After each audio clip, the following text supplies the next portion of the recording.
礼拜可能会做风台，中央紧急应变协调所宣布，明仔下晡2点到5点，会伫花莲、光复乡执行大规模的铁力演练，拢做分做3阶段，要疏开1048个人。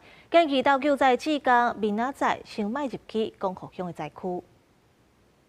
特别呼吁我们的志工在星期六18号的时候，避免进入到光复乡的灾区里面来。希望刷到超人伫即礼拜六先卖来花莲光复乡，因为风神风台即礼拜六的形成，中央紧急应变协调所18日到2点到5点，要进行大规模铁力演练。光复乡在明天的演习，最后是全村是清空的啊，不得有任何一个人在路上溜达。独居的老人跟这个病患。 但是他们是动车不动人。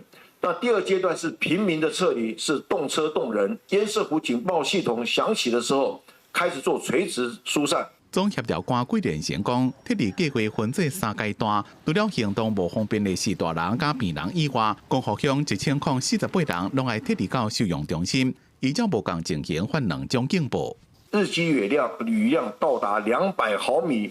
我们会发布 CBS 警告系统，让所有灾区警告区域内的所有的民众的手机都可以收到水位到达我们堤防1公尺的这个高度的时候，我们会启动烟社湖的警报。花莲县警局的警报系统负责发帮线湖警报。 17早起，民防管制中心的技术人员会来做详细检验测试。风台愈来愈晚，花莲县长徐正伟也出现。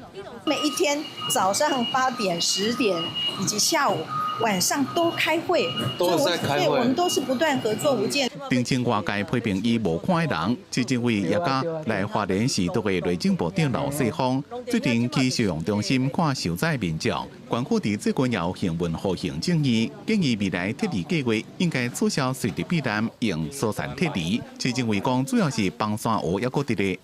水量不断的量体不断的在增加，只有全部净空撤离才是最安全的。垂直撤离会比较方便，但是要落实。老师傅讲，随地撤离也是正重要，也担心有一寡人无确实做到，会发生危险，所以拜六演练将会用多管机制确实执行。记者综合报道。